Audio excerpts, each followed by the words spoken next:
Welcome to the continuation of 2nd Chronicles.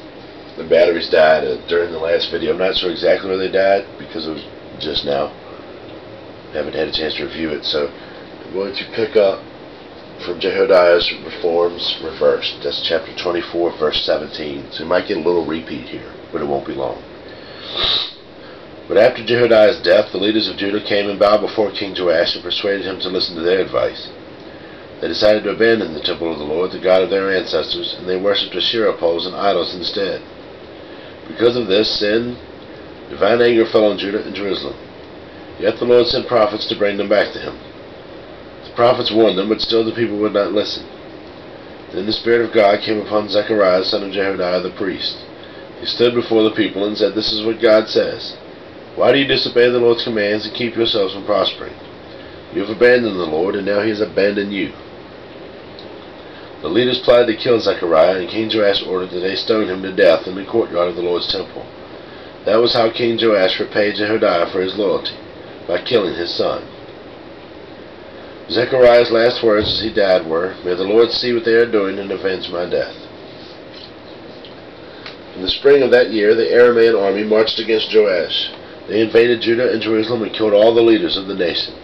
They sent all the plunder back to their kings in Damascus. Although the Arameans attacked with only a small army, the Lord helped them conquer the much larger army of Judah. The people of Judah had abandoned the Lord, the God of their ancestors, so judgment was carried out against Joash. The Arameans withdrew, leaving Joash severely wounded. But his own officials plotted to kill him for murdering the son of Jehoiada the priest. They assassinated him as he lay in bed. Then he was buried in the city of David, but not in the royal cemetery. The assassins were Jozachar, the son of the Ammonite woman named Shemaith, and Jehozabad, the son of a Moabite woman named Shomer. The account of the sons of Joash, the prophecies about him, and the record of his restoration of the temple of God are written in the commentary on the Book of the Kings. His son, Amaziah, became the next king. Amaziah was 25 years old when he became king, and he reigned in Jerusalem 29 years. His mother was Jehoiada from Jerusalem. Amaziah did what was pleasing in the Lord's sight, but not wholeheartedly. When Amaziah was well established as king, he executed the officials who had assassinated his father. However, he did not kill the children of the assassins, for he obeyed the command of the Lord, as written by Moses in the book of the law. Parents must not be put to death for the sins of their children, nor children for the sins of their parents. Those deserving to die must be put to death for their own crimes. Then Amaziah organized the army, assigning generals and captains for all Judah and Benjamin. He took a census and found that he had an army of 300,000 select troops, 20 years old and older, all trained in the use of spear and shield. He also paid about 7,500 pounds of silver to hire 100,000 experienced fighting men from Israel. But a man of God came to him and said, "Your Majesty, do not hire troops from Israel, for the Lord is not with Israel. He will not help those people of Ephraim. If you let them go with your troops into battle, you will be defeated by the enemy no matter how well you fight. God will overthrow you, for he has the power to help you or trip you up." Amaziah asked the man of God, "But what about all the silver I paid to hire the army of Israel?" The man of God replied, "The Lord is able to give you much more than this." So Amaziah discharged the hired troops and sent them back to Ephraim. This made them very angry with Judah, and they returned home in a great rage. Then Amaziah summoned his courage and led his army to the valley of Salt, where they killed 10,000 Edomite troops from Seir. They captured another 10,000 and took them off to the top of a cliff and threw them off, dashing them to pieces on the rocks below. Meanwhile, the hired troops of Amaziah had sent home raided several of the towns of Judah between Samaria and Beth Horon. They killed 3,000 people and carried off great quantities of plunder. When King Amaziah returned from slaughtering the Edomites, he brought them with idols taken from the people of Seir. He set them up as his own gods, bowed down in front of them, and offered sacrifice to them. This made the Lord very angry, and he sent a prophet to ask, "Why do you turn to gods who could not even save their own people from you?" But the king interrupted him and said, "Since when have I made you the king's counselor? Be quiet now before I have you killed." So the prophet stopped with this warning, "I know that God is determined to destroy you because you have done this and have refused to accept my counsel."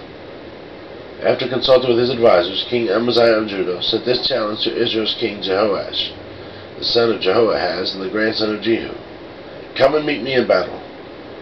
But King Jehoahaz of Israel replied to the king Amaziah of Judah with this story. Out in the Lebanon mountains, a thistle sent a message to a mighty cedar tree. Give your daughter in marriage to my son. But just then, a wild animal of Lebanon came by and stepped on the thistle, crushing it. You are saying I have defeated Edom, and you are very proud of it. But my advice is to stay at home. Why stir up trouble that will only bring disaster on you and the people of Judah? But Amaziah refused to listen, for God was determined to destroy him for turning to the gods of Edom. So King Jehoahaz of Israel mobilized his army against King Amaziah of Judah.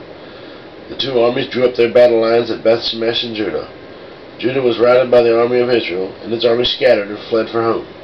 But Jehoahaz of Israel captured Judah's king, Amaziah son of Joash and grandson of Ahaziah, at Beth-Shemesh. Then he brought him to Jerusalem, where he demolished 600 feet of Jerusalem's wall from the Ephraim gate to the corner gate. He carried off all the gold and silver and all the articles from the temple of God that had been in the care of Obed-Edom.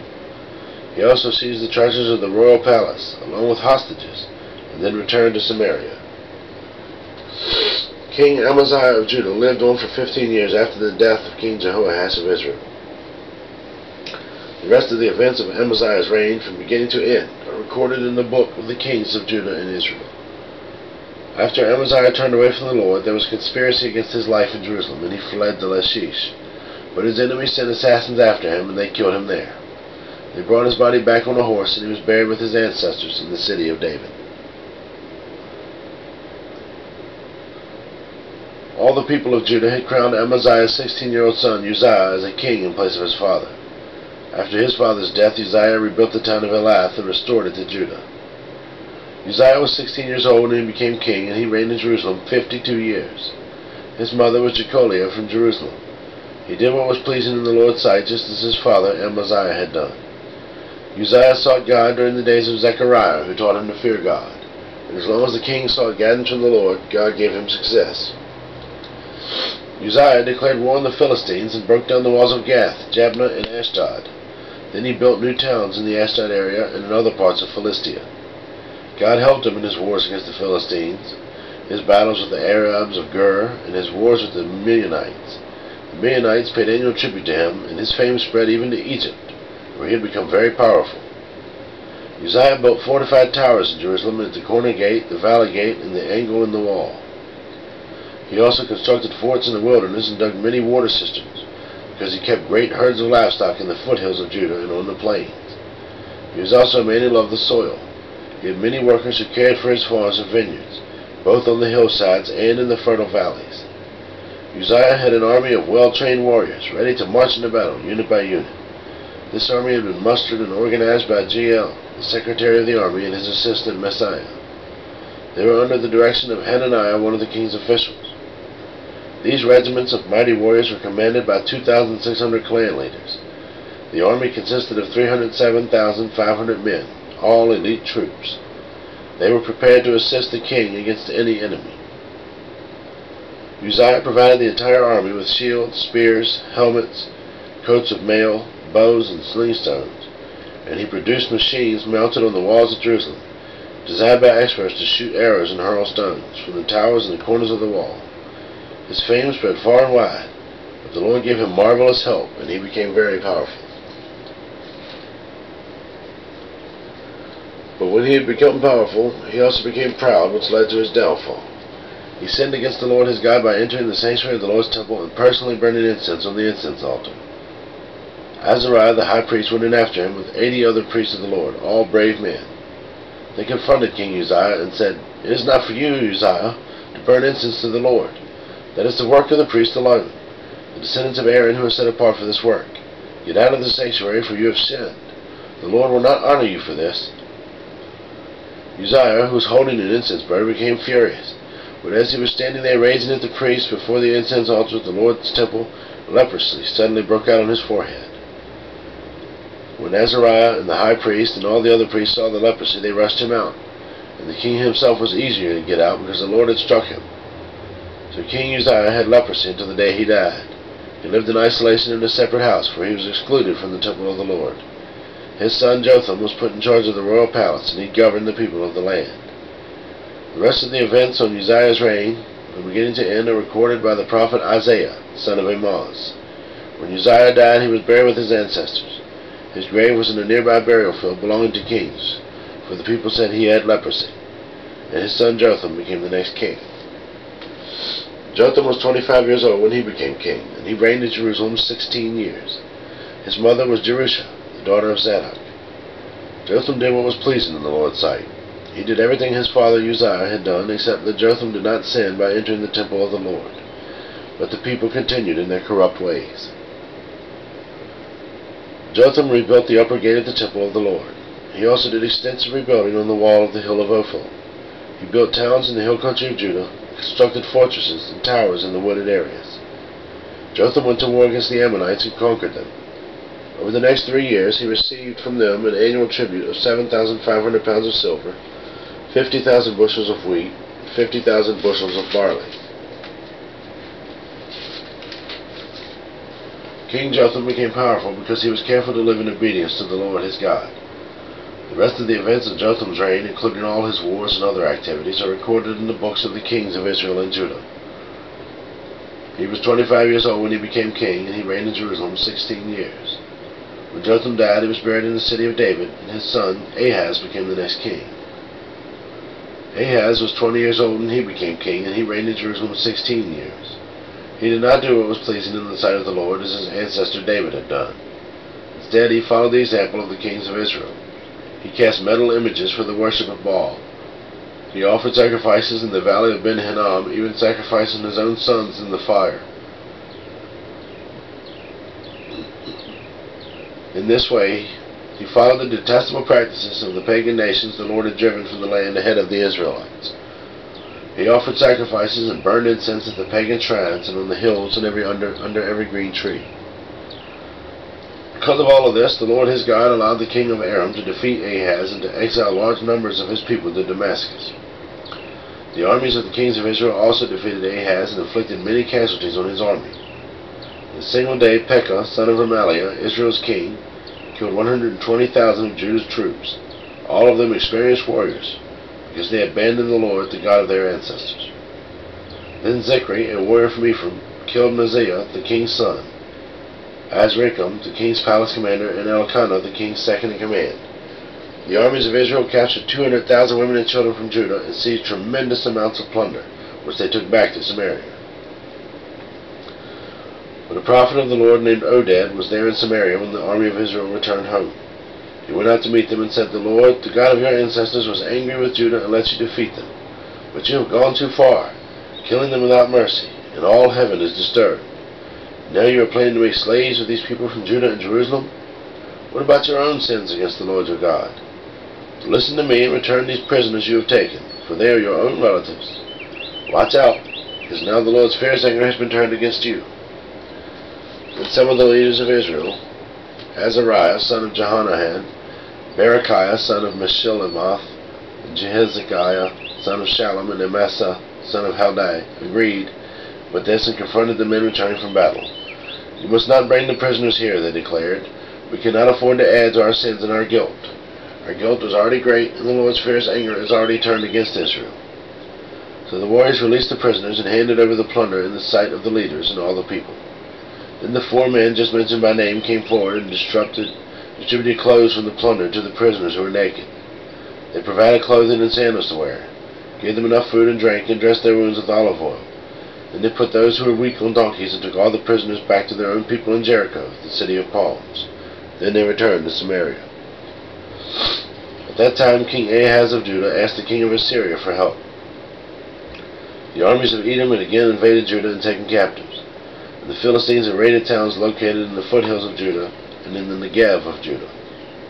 They had already captured and occupied Beth-Shemesh, Aijalon, Gederoth, Soko and its villages, Timnah with its villages, and Gimzo with its villages. The Lord was humbling Judah because of King Ahaz of Judah, for he had encouraged the people to sin and had been utterly unfaithful to the Lord.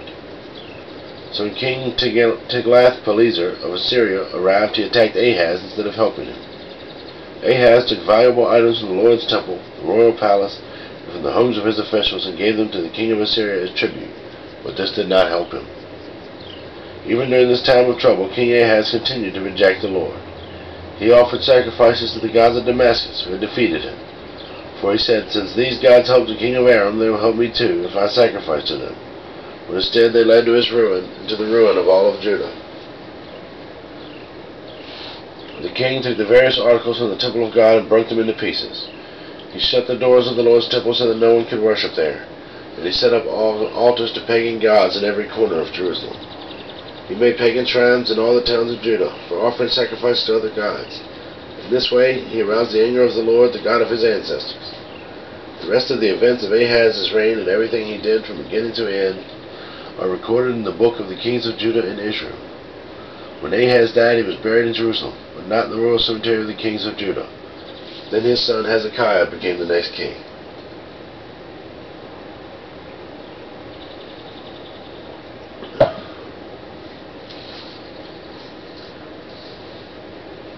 Hezekiah was 25 years old when he became the king of Judah, and he reigned in Jerusalem 29 years. His mother was Abijah, the daughter of Zechariah. He did what was pleasing in the Lord's sight, just as his ancestor David had done. In the very first month of the first year of his reign, Hezekiah reopened the doors of the temple of the Lord and repaired them. He summoned the priests and Levites to meet him at the courtyard east of the temple. He said to them, "Listen to me, you Levites. Purify yourselves, and purify the temple of the Lord, the God of your ancestors. Remove all the defiled things from the sanctuary. Our ancestors were unfaithful and did what was evil in the sight of the Lord our God. They abandoned the Lord in his dwelling place. They turned their backs on him. They also shut the doors to the temple's entry room, and they snuffed out the lamps. They stopped burning incense and presenting burnt offerings at the sanctuary of the God of Israel. That is why the Lord's anger has fallen upon Judah and Jerusalem. He has made them an object of dread, horror, and ridicule, as you can see with your own eyes. Because of this, our fathers have been killed in battle, and our sons and daughters and wives have been captured. And now I will make a covenant with the Lord, the God of Israel, so that his fierce anger will turn away from us. My sons, do not neglect your duties any longer. The Lord has chosen you to stand in his presence, to minister to him, and to lead the people in worship and present offerings to him." Then these Levites got right into work. From the clan of Kohath, Mahath son of Amasai and Joel son of Azariah. From the clan of Merari, Kish son of Abdi and Azariah son of Jahaleel. From the clan of Gershon, Joah son of Zimmah and Eden son of Joah. From the family of Elizaphan, Shimri and Jael. From the family of Asaph, Zechariah and Mattaniah. From the family of Heman, Jehiel and Shimei. From the family of Jeduthun, Shemaiah and Uzziel. These men called together their fellow Levites, and they all purified themselves. Then they just began to clean the temple of the Lord, just as the king had commanded. They were careful to follow all the Lord's instructions in their work. The priests went into the sanctuary of the temple of the Lord to cleanse it, and they took out to the temple courtyard all the defiled things they found. From there the Levites carted it all out to the Kidron Valley. They began to work in early spring, and on the first day of the new year, and in 8 days they had reached the entry room of the Lord's temple. Then they purified the temple of the Lord itself, which took another 8 days. So the entire task was completed in 16 days. Then the Levites went to King Hezekiah and gave him this report: "We have cleansed the entire temple of the Lord, the altar of the burnt offering with all its utensils, and the table of the bread of the presence with all of its utensils. We have also recovered all the items discarded by King Ahaz when he was unfaithful and closed the temple.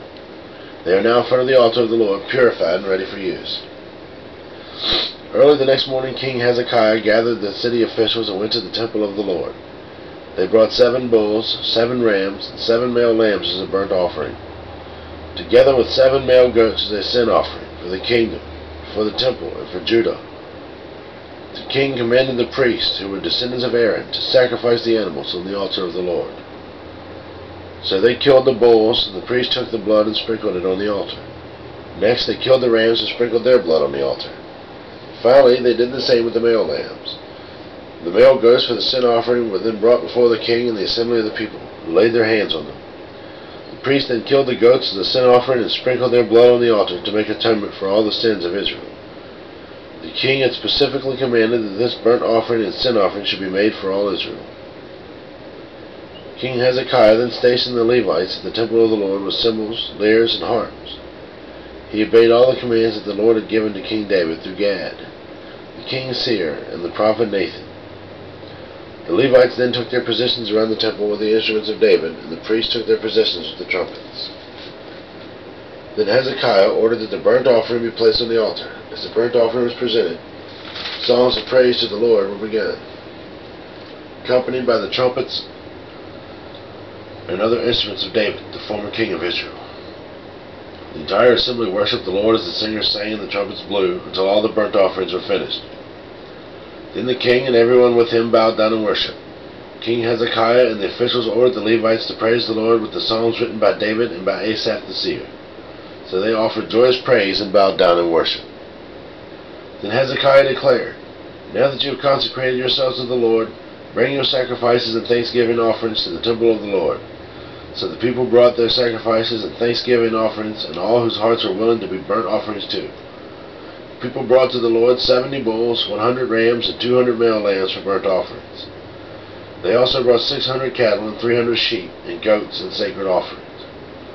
But there were too few priests to prepare all the burnt offerings, so their relatives the Levites helped them until the work was finished, and more priests had been purified. For the Levites had been more conscientious about purifying themselves than the priests had been. There was an abundance of burnt offerings, along with the usual liquid offerings, and a great deal of fat from the many peace offerings. So the temple of the Lord was restored to service. Hezekiah and all the people rejoiced because of what God had done for the people, for everything had been accomplished so quickly.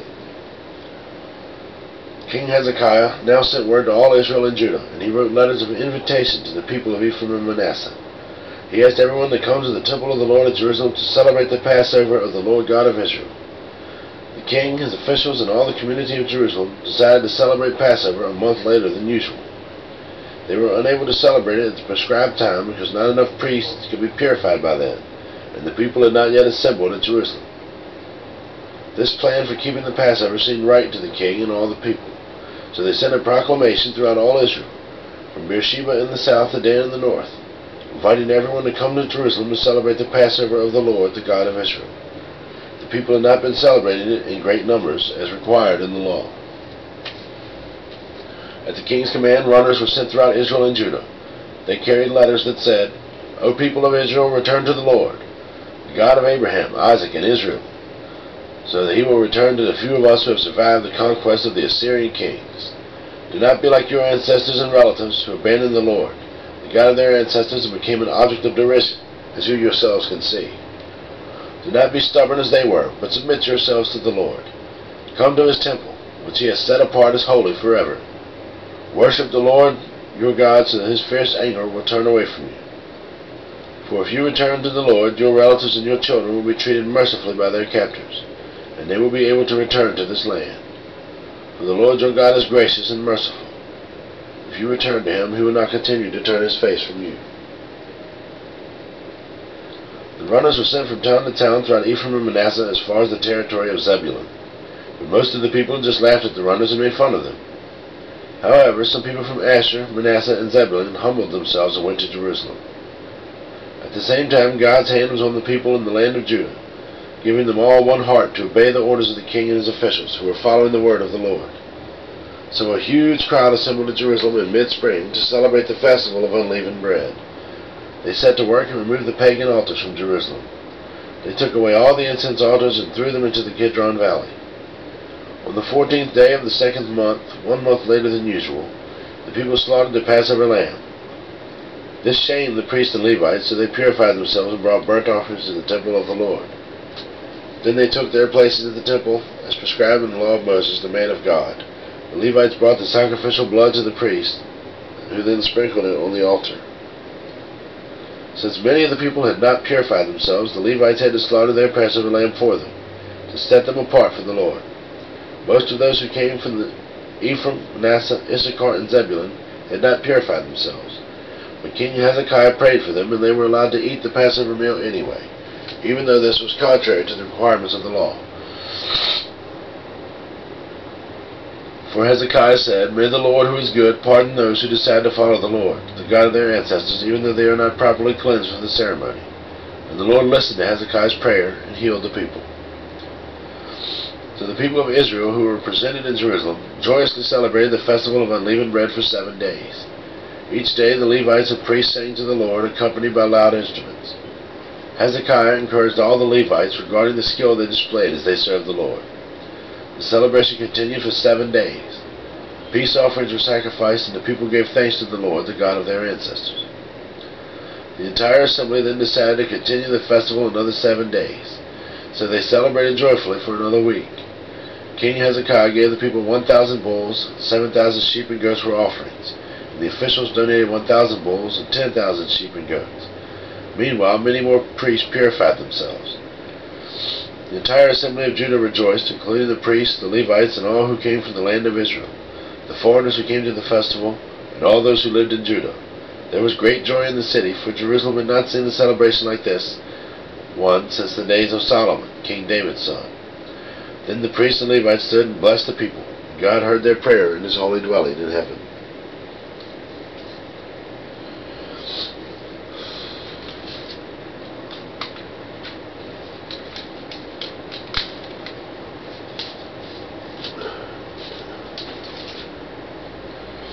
When the festival ended, the Israelites who attended went to all the towns of Judah, Benjamin, Ephraim, and Manasseh, and they smashed all the sacred pillars, cut down the Asherah poles, removed the pagan shrines and altars. After this, the Israelites returned to their towns and homes.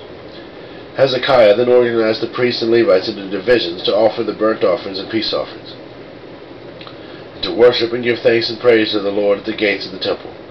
The king also made a personal contribution of animals for the daily morning and evening burnt offerings, the weekly Sabbath festivals, the monthly new moon festivals, and the annual festivals as prescribed in the law of the Lord. In addition, he required the people in Jerusalem to bring a portion of their goods to the priests and Levites so they could devote themselves fully to the law of the Lord. The people of Israel responded immediately by generously bringing the first of their crops, grain, new wine, olive oil, honey, and all the produce in their fields. They brought a large quantity, a tithe of all they had produced. The people who had moved to Judah from Israel and the people of Judah themselves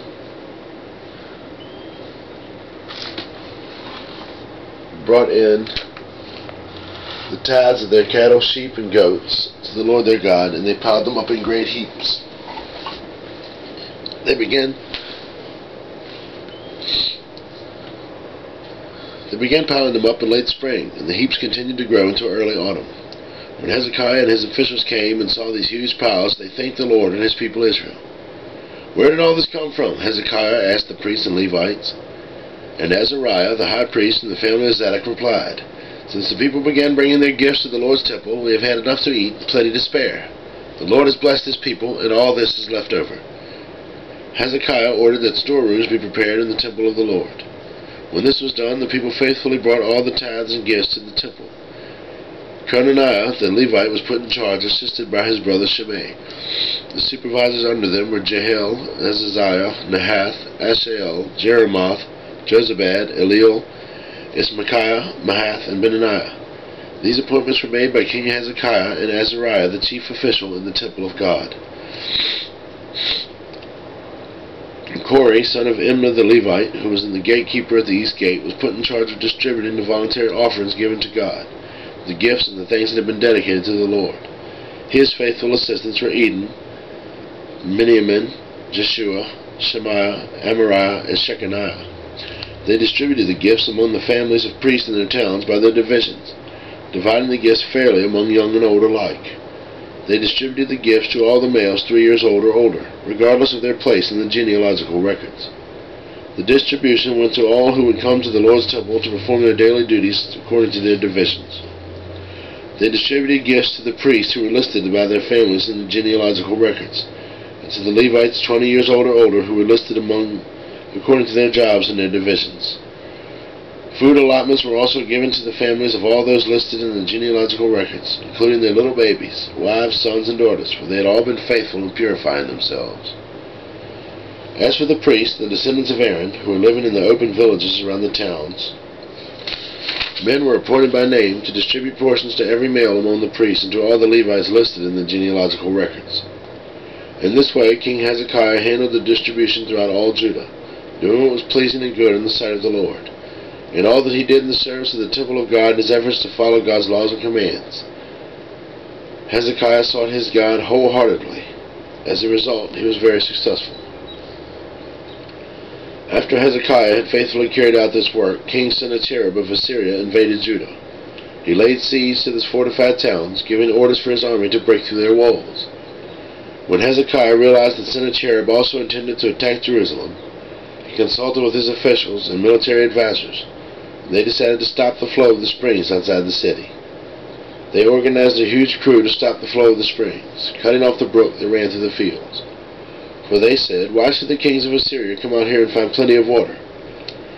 Then Hezekiah worked hard at repairing all the broken sections of the wall, erecting towers, constructing the second wall outside the first. He also reinforced the supporting terraces in the city of David, and manufactured large numbers of weapons and shields.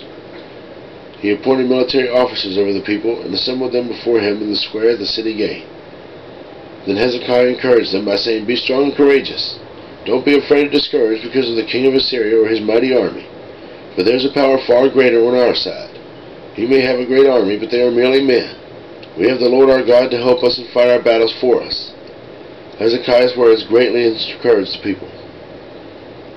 While King Sennacherib of Assyria was still besieging the town of Lachish, he sent his officers to Jerusalem with this message for Hezekiah and all the people in the city. This is what King Sennacherib of Assyria says. "What are you trusting in that makes you think you can survive my siege of Jerusalem? Hezekiah has said, 'The Lord our God will surely rescue us from the king of Assyria.' Surely Hezekiah is misleading you, sentencing you to death by famine and thirst. Don't you realize that Hezekiah is the very person who destroyed all the Lord's shrines and altars? He commanded Judah and Jerusalem to worship only at the altar, at the temple, and to offer sacrifices on it alone. Surely you must realize what I and the other kings of Assyria before me have done to all the people of the earth. Were there any of the gods of those nations that were able to rescue their people from my power? Which of their gods was able to rescue the people from the destructive power of my predecessors? What makes you think your God can rescue you from me? Don't let Hezekiah deceive you. Don't let him fool you like this. I say it again. No god of any nation or kingdom has ever yet been able to rescue his people from me or my ancestors. How much less will your God rescue you from my power?" And Sennacherib's officers further mocked the Lord God and his servant Hezekiah, heaping insult upon insult. The king also sent letters scorning the Lord, the God of Israel. He wrote, "Just as the gods of all the other nations failed to rescue their people from my power, so the God of Hezekiah will also fail." The Assyrian officials who brought the letters shouted this in Hebrew to the people gathered on the walls of the city, trying to terrify them so it would be easier to capture the city. These officers talked about the God of Jerusalem as though he were one of the pagan gods made by human hands. Then King Hezekiah and the prophet Isaiah, son of Amoz, cried out in prayer to God in heaven. And the Lord sent an angel, who destroyed the Assyrian army with all its commanding officers. So Sennacherib was forced to return home in disgrace to his own land. And when he entered the temple of his God, some of his own sons killed him there with a sword. That is how the Lord rescued Hezekiah and the people of Jerusalem from King Sennacherib of Assyria, and from all the others who threatened them. So there was peace throughout the land. From then on, King Hezekiah became highly respected among all the surrounding nations, and many gifts of the Lord arrived at Jerusalem, with valuable presents for King Hezekiah too. About that time, King Hezekiah became deathly ill. He prayed to the Lord, who healed him and gave him a miraculous sign. But Hezekiah did not respond appropriately to the kindness shown him, and he became proud. So the Lord's anger came against him and against Judah and Jerusalem. Then Hezekiah humbled himself and repented of his pride, as did the people of Jerusalem. So the Lord's anger did not fall on them during Hezekiah's lifetime. Hezekiah was very wealthy and highly honored. He built special treasury buildings for his silver, gold, precious stones, and spices, and for his shields and other valuable items. He also constructed many storehouses for his grain, new wine, and olive oil, and he made many stalls for his cattle and pens for his flocks of sheep and goats. He built many towns and acquired vast flocks and herds, for God had given him great wealth. He blocked up the upper spring of Gihon and brought the water down through a tunnel to the west side of the city of David, and so he succeeded in everything he did. However, when ambassadors arrived from Babylon to ask about the remarkable events that had taken place in the land, God withdrew an order from Hezekiah in order to test him and see what was really in his heart. The rest of the events in Hezekiah's reign and the acts of devotion are recorded in a vision of the prophet Isaiah, son of Amoz, which is included in the book of Kings of Judah of Israel. When Hezekiah died, he was buried in the upper area of the royal cemetery, and all Judah and Jerusalem honored him at his death, and his son Manasseh became the next king. Manasseh was 12 years old when he became king, and he reigned in Jerusalem 35 years. He did what was evil in the Lord's sight, following the detestable practices of the pagan nations that the Lord had driven from the land ahead of the Israelites. He rebuilt the pagan shrines his father Hezekiah had broken down. He constructed altars for the images of Baal and set up Asherah poles. He also bowed before all the powers of the heavens and worshipped them. He built pagan altars in the temple of the Lord, the place where the Lord had said, "My name will remain in Jerusalem forever." He built these altars for all the powers of the heavens in both courtyards of the Lord's temple. Manasseh had also sacrificed his own sons in the fire in the valley of Ben-Hinnom. He practiced sorcery, divination, and witchcraft, and he consulted with mediums and psychics. He did much that was evil in the Lord's sight, arousing his anger. Manasseh even took the carved idol he had made and set it up in God's temple, the very place where God had told David and his son Solomon, "My name will be honored forever in this temple and in Jerusalem, the city I have chosen from among all the tribes of Israel. If all the Israelites will be careful to obey my commands, all the laws, decrees, and regulations given through Moses, I will not send them into exile from this land that I have set aside for your ancestors." But Manasseh led the people of Judah and Jerusalem to do even more evil than the pagan nations that the Lord had destroyed when the people of Israel entered the land. The Lord spoke to Manasseh and his people, but they ignored all his warnings. So the Lord sent the commanders of the Assyrian armies, and they took Manasseh prisoner. They put a ring through his nose, bound him up in bronze chains, and led him away to Babylon. But while in deep distress, Manasseh sought the Lord his God and sincerely humbled himself before the God of his ancestors. And when he prayed, the Lord listened to him and was moved by his request. So the Lord brought Manasseh back to Jerusalem into his kingdom. Then Manasseh finally realized that the Lord alone is God. After this, Manasseh rebuilt the outer wall of the city of David, from the west of Gihon Spring in the Kidron Valley to the Fish Gate, and continuing around the hill of Ophel. He built the wall very high, and he stationed his military officers in all the fortified towns of Judah. Manasseh also removed the foreign gods and the idols from the Lord's temple. He tore down all the altars he had built on the hill where the temple stood, and all the altars that were in Jerusalem, and he dumped them outside the city. Then he restored the altar of the Lord and sacrificed peace offerings and thanksgiving offerings on it. He also encouraged the people of Judah to worship the Lord, the God of Israel. However, the people still sacrificed at the pagan shrines, though only to the Lord their God. The rest of the events of Manasseh's reign, his prayer to God, and the words the seer spoke to him in the name of the Lord, the God of Israel, are recorded in the book of the kings of Israel.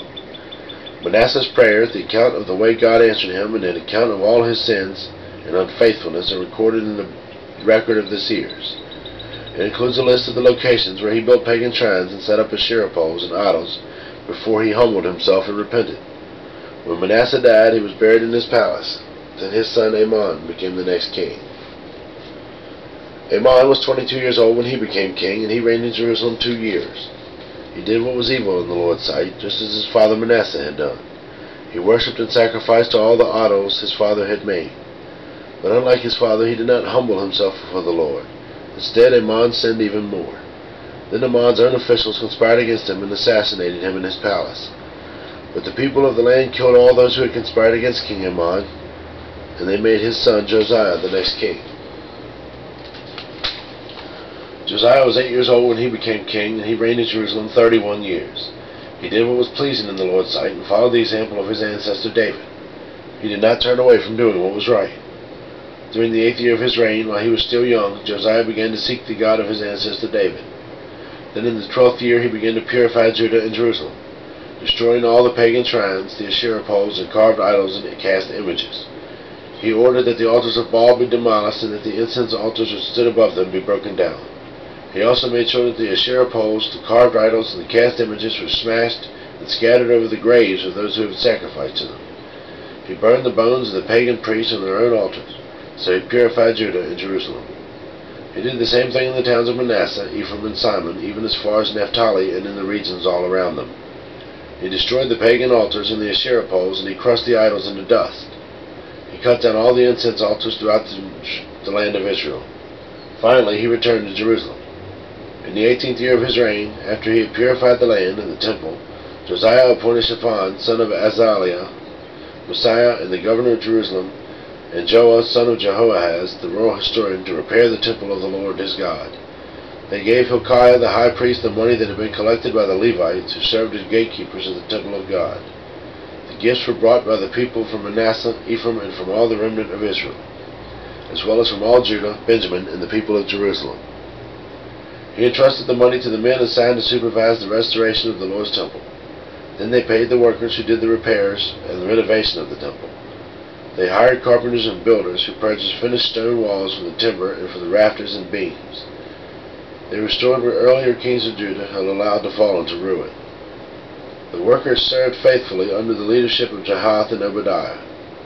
Levites of the Merari clan, and Zechariah and Meshullam, Levites of the Koholai clan, other Levites, all of whom were skilled musicians, were put in charge of the laborers of the various trades.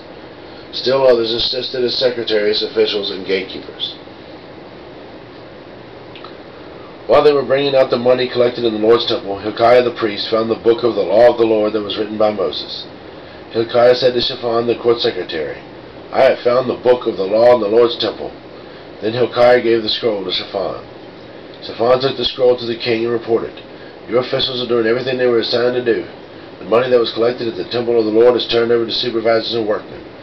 Shaphan also told the king, "Hilkiah the priest has given me a scroll." So Shaphan read it to the king. When the king heard what was written in the law, he tore his clothes in despair. Then he gave these orders to Hilkiah, Ahikam, son of Shaphan, Akbor, son of Micaiah, Shaphan the court secretary, and Uzziah the king's personal advisor. "Go to the temple and speak to the Lord for me and for all the remnant of Israel and Judah. Inquire about the words written in the scroll that has been found.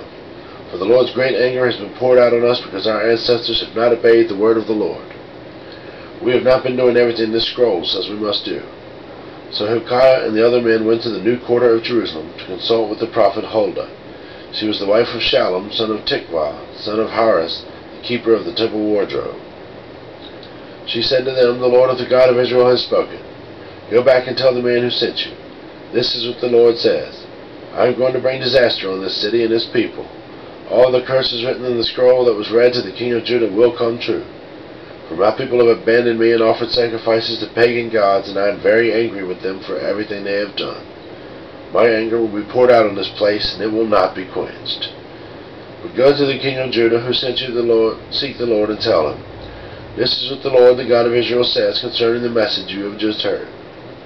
You were sorry and humbled yourself before God when you heard his words against this city and its people. You humbled yourself and tore your clothing in despair and wept before me in repentance.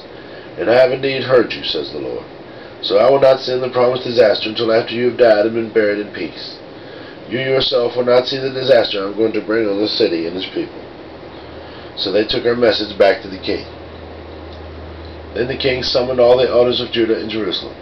And the king went up to the temple of the Lord, and all the people of Judah and Jerusalem, along with the priests and the Levites, all the people from the greatest to the least. There the king read to them in the entire book of the covenant that had been found in the Lord's temple. The king took his place of authority beside the pillar and renewed the covenant in the Lord's presence. He pledged to obey the Lord by keeping all his commands, laws, and decrees with all his heart and soul. He promised to obey all the terms of the covenant that were written in the scroll. And he required everyone in Jerusalem and the people of Benjamin to make a similar pledge. The people of Jerusalem did so, renewing their covenant with God, the God of their ancestors. So Josiah removed all the detestable idols from the entire land of Israel and required everyone to worship the Lord their God. And throughout the rest of his lifetime they did not turn away from the Lord, the God of their ancestors. Then Josiah announced that the Passover of the Lord would be celebrated in Jerusalem. So the Passover lamb was slaughtered on the 14th day of the first month. Josiah also assigned the priests in their duties and encouraged them in their work at the temple of the Lord. He issued this order to the Levites, who were to teach all Israel, and who had been set apart to serve the Lord. Put the holy ark in the temple that was built by Solomon, son of David, king of Israel. You no longer need to carry it back and forth on your shoulders. Now spend your time serving the Lord your God and his people Israel. Report for duty according to the family divisions of your ancestors, following the directions of King David of Israel and the directions of his son Solomon.